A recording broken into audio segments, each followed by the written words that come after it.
A partir de este momento inicia la grabación de la segunda sesión para el día 24 de abril del 2020 con el grado 11B. Chicos, como les venía comentando, ¿todos me escuchan perfectamente? Perfectamente, sí, no, profesor. Pero Dime. sí se escucha. O sea, se entrecorta un poco, pero sí se escucha. Vamos a apagar todas las cámaras entonces y la dejo solo yo prendido. Para ver si así economizamos un poquito de datos.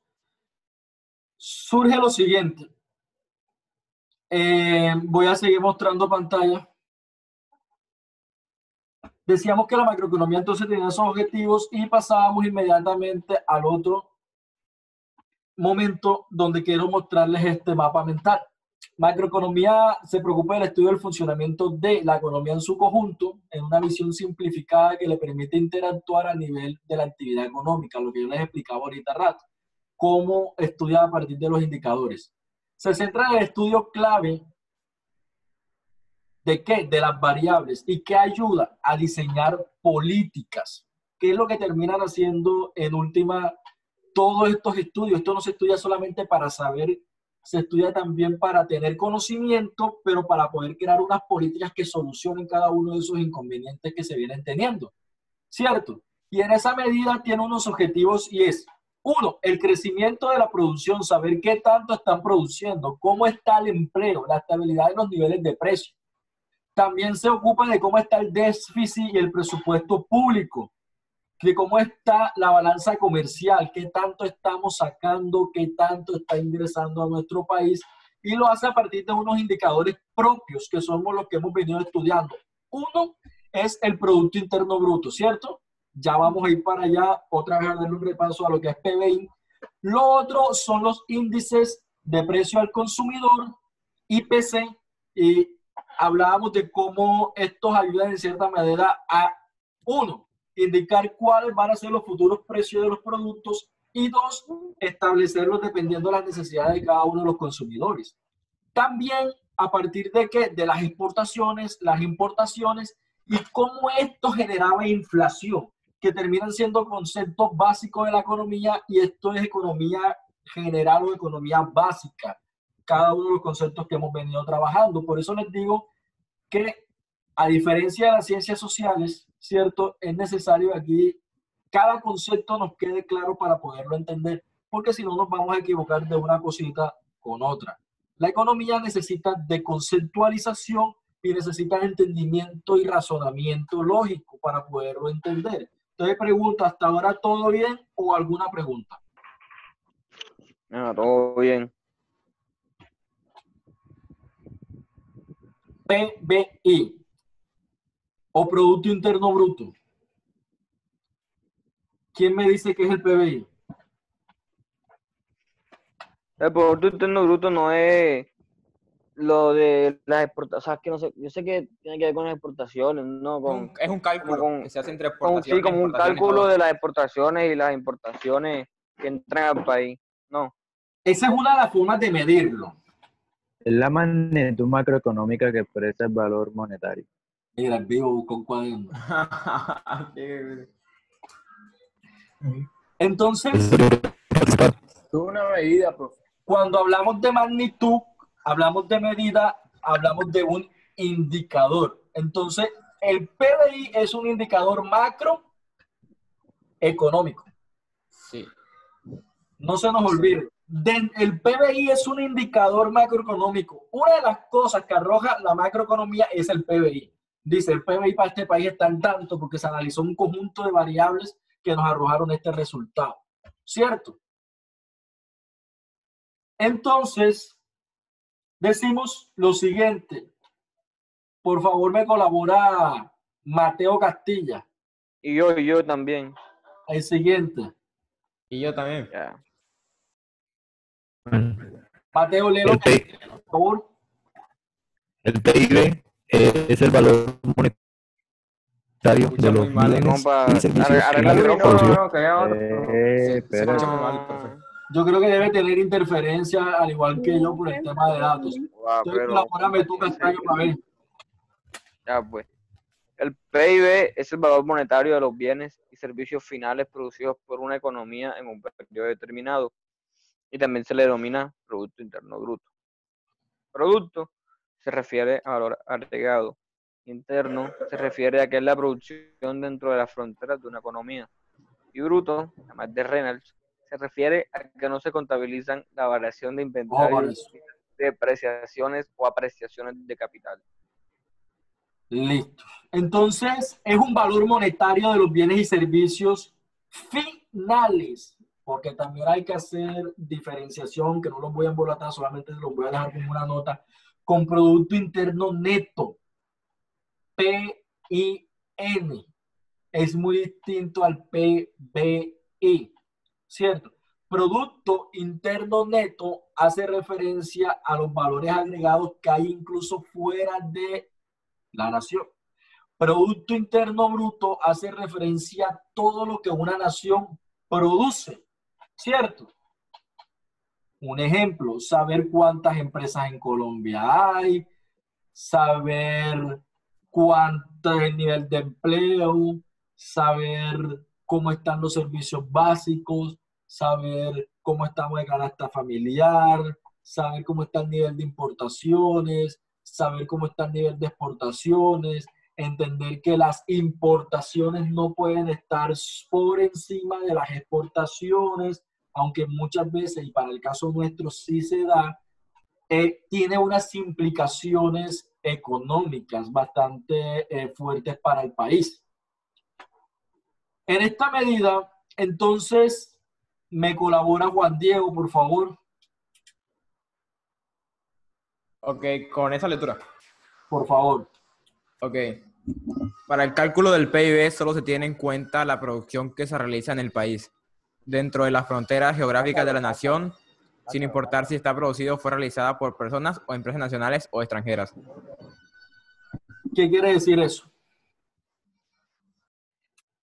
Que todo lo producido por un país y que se encuentra dentro es estudiado por el PIB, ¿no? ¿Sabes? Como tipo de bienes y servicios dentro del país. Lo producido por empresas Vélez, Cuero Vélez, ¿aporta al PIB de Colombia? Sí. Vélez colombiano, claro. Y lo producido por Coca-Cola dentro de Colombia, ¿le aporta a Colombia? Sí. Está dentro del país, y aquí me lo dice. Claro, por eso. El PIB solo se tiene en cuenta la producción que se realiza en el país. Un ejemplo. La empresa puede ser extranjera, pero si el rédito económico parte del país, me hago ejemplo. Coca-Cola es de Estados Unidos, pero tiene empresas en todo el mundo. Él no llega solamente a vender. Él tiene que pagar unos impuestos, tiene que tener un acuerdo económico y de tratado de comercio con el país, ¿cierto? Por lo tanto, también termina aportando al país, aunque mínimamente estas multinacionales lo hacen, lo terminan haciendo. Al igual que lo hace la empresa nacional. Cuando no hace parte del PIB, un ejemplo, Empresas Vélez es colombiana. Sí, es de Medellín. Y Empresas Vélez tiene sucursales en Quito, en La Paz, en Bogotá, imagino. Fuera del país, sí tiene, ¿cierto? Sí. Entonces, como es una empresa colombiana, se supone que toda la plata debe contarse para Colombia como una empresa colombiana, ¿no? Ajá. Pero no sucede así. En teoría. Empresa Vélez hace parte del PIB del país cuando funge en el país, nada más. Cuando está en otro país, esa pequeña sede local, seccional, le aporta al PBI de allá, de ese país, aunque sea el mismo dueño. El dueño gana por ambos lados, pero los países reciben teniendo en cuenta las empresas que tenga allá. Entonces, las empresas de Vélez que están fuera del país no le aportan al PIB, le aportan al Producto Neto Bruto. Ahí sí se tienen en cuenta todas las empresas que tenemos en el mundo, pero para el PBI solo lo que casa. Por eso es que Estados Unidos es el país, o sea, el país más rico, por así decirlo, porque todas las empresas del mundo prácticamente cuando van a vender o cuando quieren tener plata, van para Estados Unidos y hacen su puesto allá. Sí, para entender un poco la dinámica es como lo siguiente. Hagan de cuenta que usted vive en la casa. Todo lo que se produce en esa casa, ustedes hacen muchos elementos y los venden. Pero un día uno de sus hijos se enamoró de la vecina y empezó a irse para la casa de la vecina, entonces ya dejó de elaborar, un ejemplo, él hacía relojes y ya no está haciendo relojes en tu casa, se los está haciendo a la mamá de la novia y la mamá de la novia es la que la está vendiendo. ¿Es tu hijo? Sí, es tu hijo, pero ¿estás teniendo ganancia con lo que está haciendo tu hijo? No, lo está teniendo la vecina. Es como un ejemplo muy parecido, ¿vale? ¿Por qué pasa eso? ¿Cómo se calcula el PBI? ¿Quién me colabora? Yo. Dale. Existen 3 métodos teóricos equivalentes de calcular el PBI. Primero, método del gasto. Segundo, método del ingreso. Y tercero, método del valor agregado. Sí. Método del gasto. El PIB es la suma de todas las erogaciones, sí, eso, realizadas para la compra de bienes o servicios finales producidos dentro de una economía. Es decir, se excluyen las compras de bienes o servicios intermedios y también los bienes o servicios importados.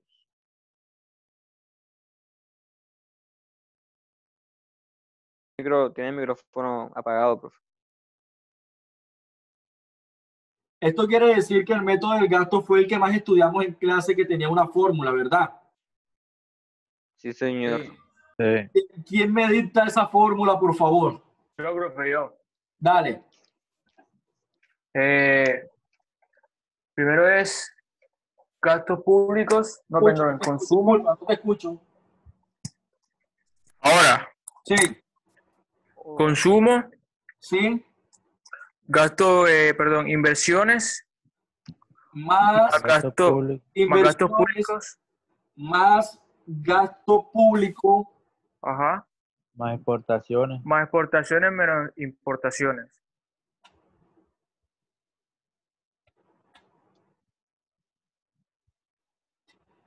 ¿Qué quiere decir esta formulita? Que es la fórmula del gasto. No quiere decir lo siguiente.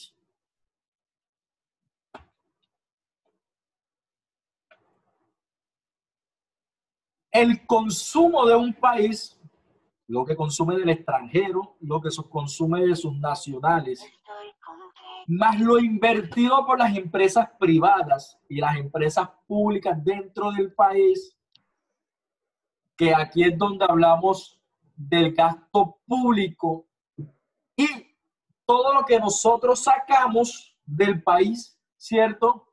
Me va dando un resultado. Vamos a hacer un ejercicio muy banal y poco estructurado, pero para que entendamos. Un ejemplo. Si mi consumo, vamos a poner un rango de 1 a 10 para todo, como valores.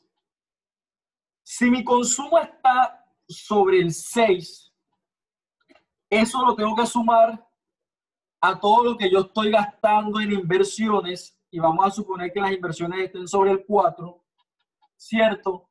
Y el Estado en los gastos públicos está invirtiendo un 3%, ¿cierto?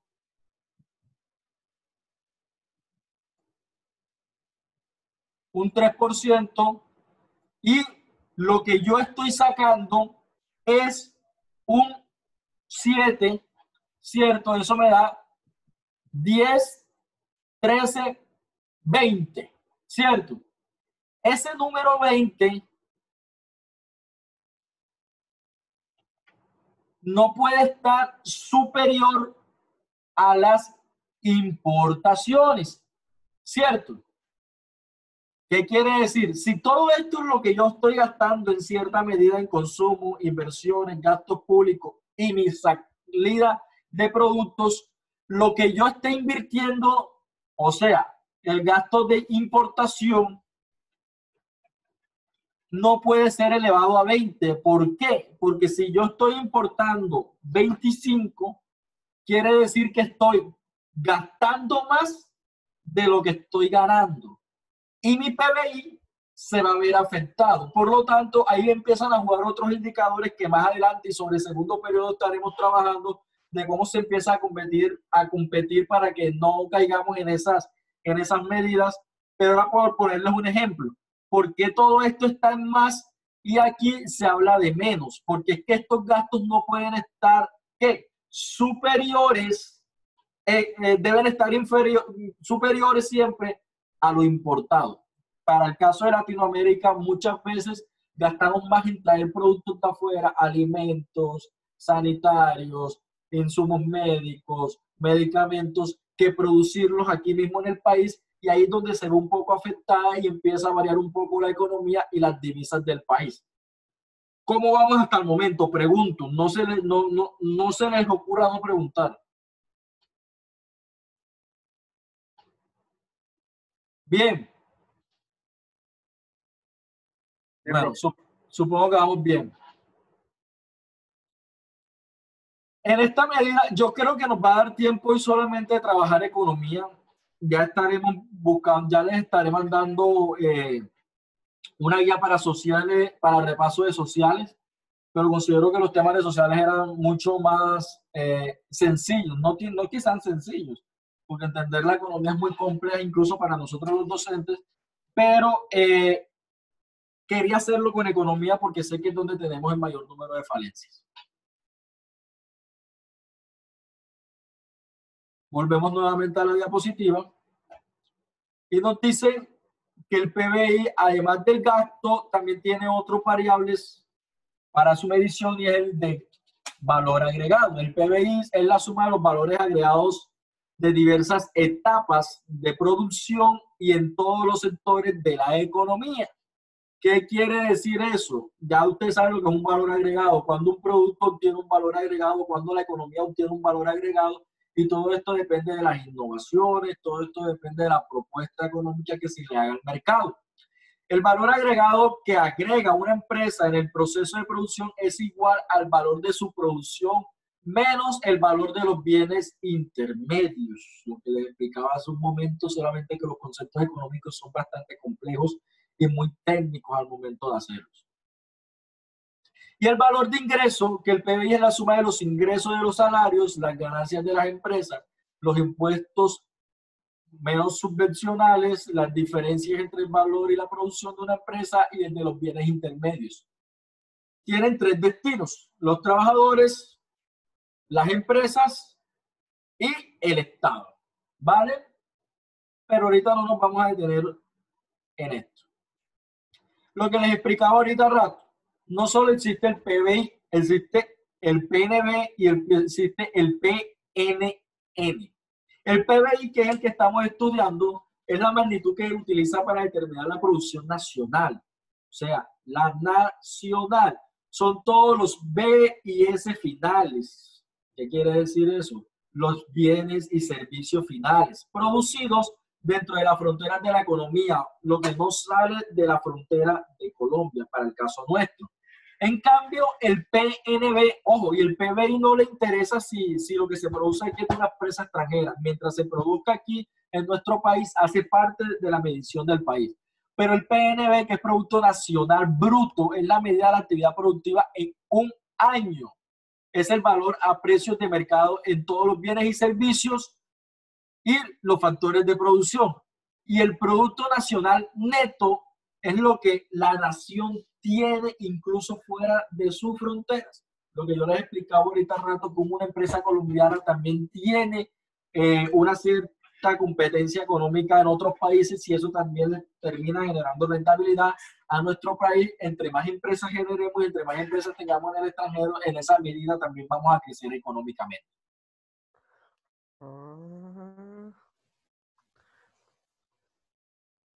como les decía, el PBI genera competencia entre empresas.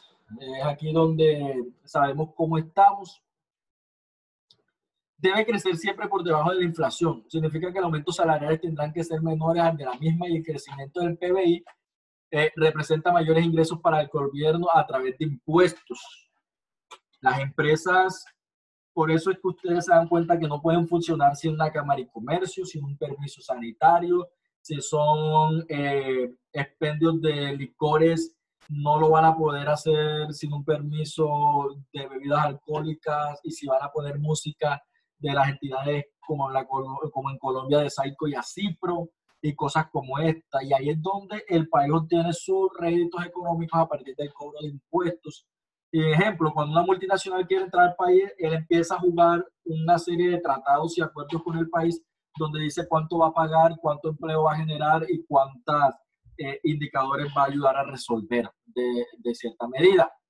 Y aparece también algo con lo que ustedes se confundieron la vez pasada bastante, y en esto sí soy bastante consciente, y era el PBI per cápita. También llamado renta per cápita o ingreso per cápita, es la relación que existe entre el PBI y la cantidad de habitantes. O sea, el PBI para el año pasado estuvo en ¿cuánto? La cifra que estuviese.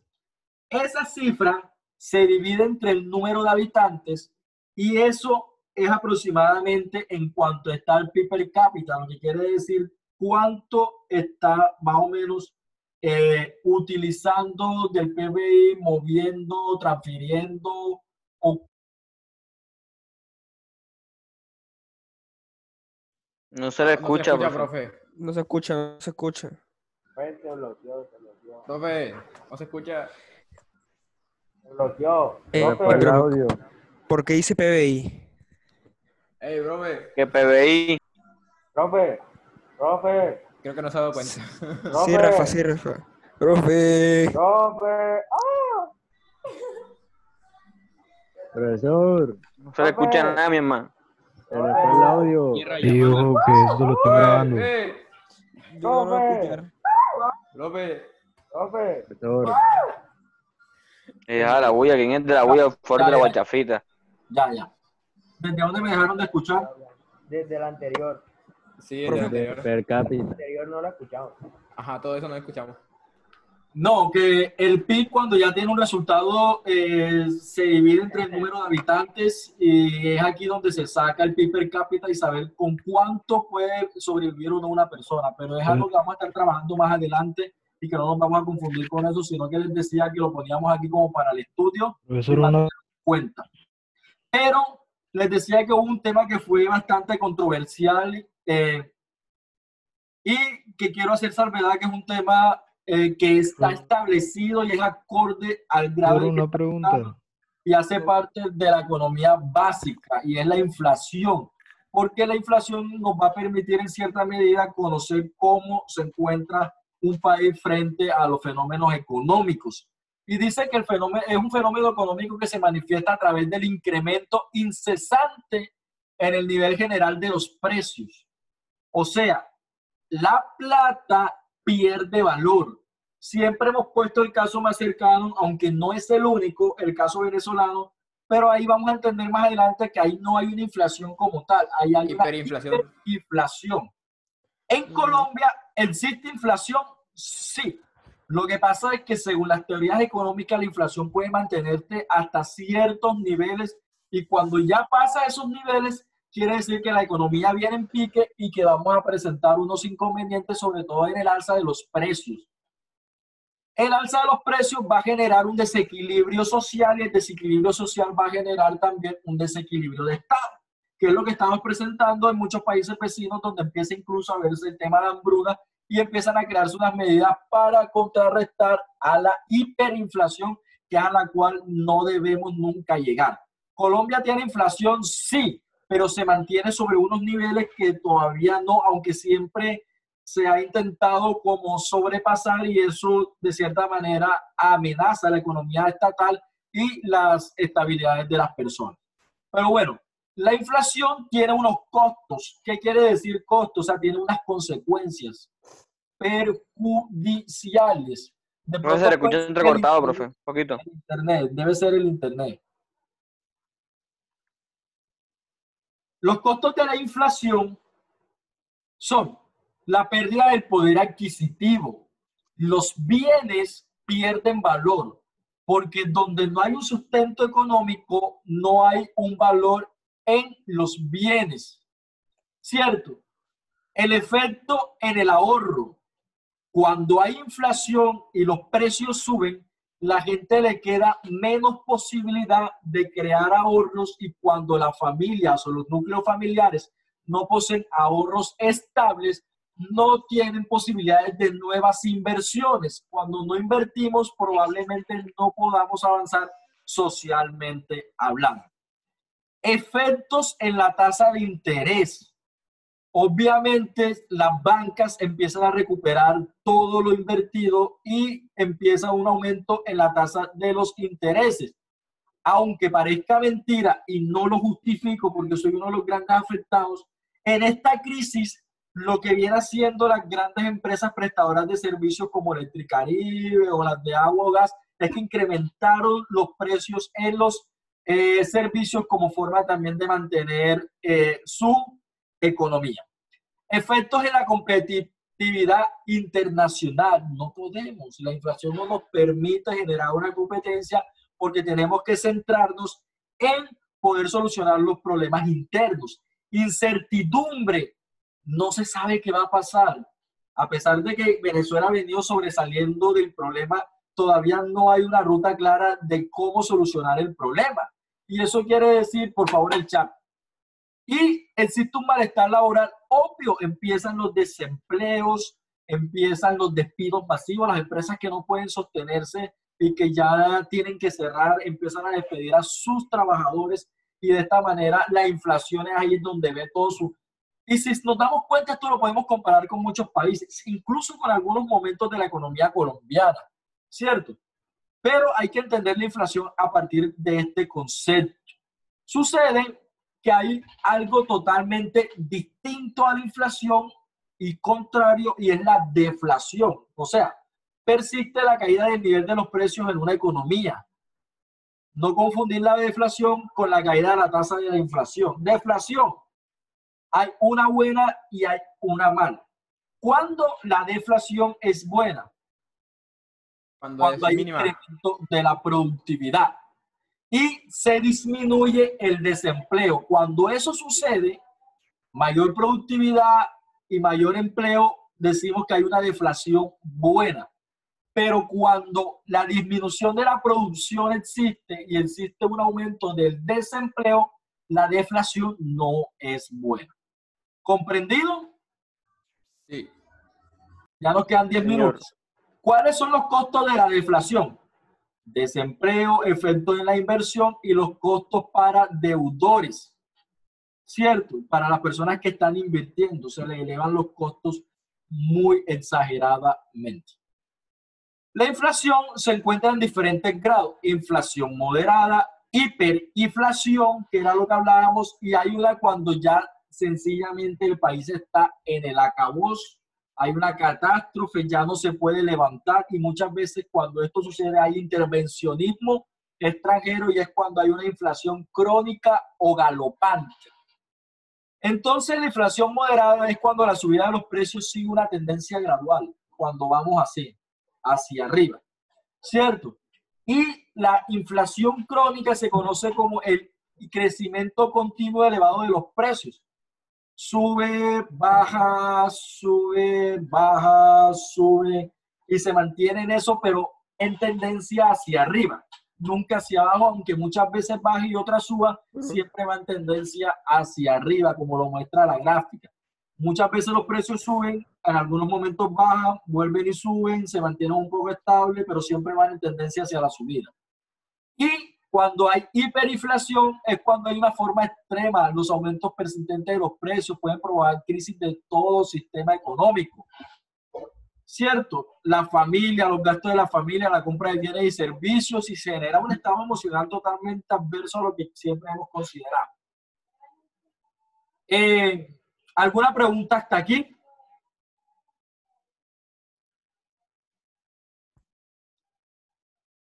Bueno, chicos, esto era un poco como incluso hay unos temitas más que tenemos ahí Profe. Les voy a pedir a todos que activen nuevamente las cámaras. Profe. La inflación que estaba antes de la crónica, un momento, por favor. Esa. La de antes de la crónica. Esa. Sí, esa. Vamos a encender las cámaras todos, por favor.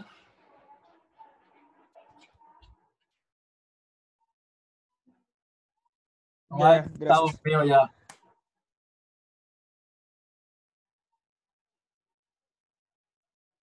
Más de un espelucado. No, sí, man. Listo, chicos, miren. Espero de verdad que hubiésemos podido aprovechar este momento. Yo sé que no es la mejor forma, pero es la que tenemos en este momento de comunicarnos.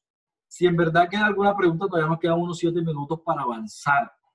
Si no, yo espero de que el examen a ustedes les vaya supremamente bien.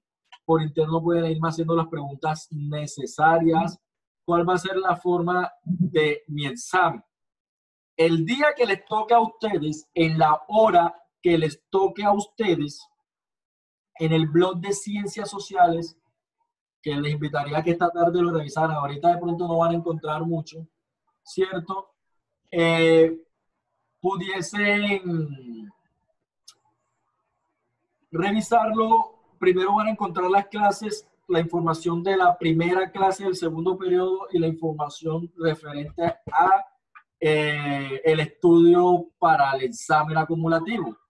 Yo les voy a pedir a ustedes de que por ese blog, ahí donde dice 11B, el día del examen, a la hora del examen, usted justico a ese momento va a encontrar colgado un documento que no se puede descargar. Ese documento no permite ser descargado, te permite mirarlo y tú lo vas a pasar. ¿Qué vas a hacer con ese documento? Yo les voy a mandar por el Drive, les voy a descargar al grupo, se los mando al grupo de WhatsApp, un documento, formato, donde hay una hoja de respuestas. Usted va a marcar cada ovalito según la hoja de respuesta que vea y va a tener unos incisos abajo que son 5 que son abiertos para el caso que corresponda para las modificaciones que existen en el salón contrario. No, pero a nosotros nos dijeron que era completamente ABC. Sí, 20 de ellas. Las otras van relacionadas y son muy sencillas. Ustedes las van a contestar y cuando se acabe el tiempo, usted no va a encontrar el documento en el blog. El documento se va a desaparecer. Y en ese instante, un ejemplo, si el examen se acabó... No se le escucha. Después el audio. No se le escucha, profe. ¿Se escucha? No se escucha. Nada, no se escucha nada. Le repito. Está dando el documento que se iba a desaparecer. Va a aparecer exactamente en la hora que les toque y va a desaparecer en la hora que se acabe. Como ustedes no van a poder descargarlo, ¿cierto? Sé que le van a poder tomar captura, lo que quieran, pero el correo no miente y el Drive no miente. El Drive dice, en una parte donde dice abajo, que dice información, dice a qué hora fue enviado. Y en el correo también dice a qué hora fue enviado. Así que sean muy prudentes en enviarlos a tiempo, porque yo sé que se van a poder copiar, pero ustedes verán si ese momento no lo aprovechan para realizar su examen, que está un poquito, no complicado, pero sí con un grado de dificultad elevado para grado 11. Entonces, chicos, no siendo más, les pido que vayan a revisar esta tarde, en este momento no está, esta tarde revisen el repaso de ciencias sociales, que no lo vamos a poder hacer. Revisen el repaso completo de economía, revisen un poco. Nada, no sé. Después el audio. Se le volvió a ir, profe, Les decía que los invito a que vayan a ver el blog, que en este momento no hay información, pero que esta tarde sí, que ahí va a estar el repaso del primer periodo de sociales y de economía. Que por favor lo revisen y que les deseo lo mejor para este examen, que ojalá les vaya bien, que voy a estar atento, que mis mejores deseos, y que me disculpen un poco, pero no pudimos trabajar sociales hoy. De todas maneras, esta es la dinámica que nos han dado y vamos a aprovechar. Profe, y economía son cuántas preguntas? Y 15 y 20. Lo que yo quiero es que revisen esta tarde el blog y ahí van a encontrar la información para poder repasar de ambas asignaturas. Sí, señor. Bueno, listo, chicos. Muchas gracias por haber asistido a la clase. Nos vemos en una próxima sesión. Espero que les vaya bien.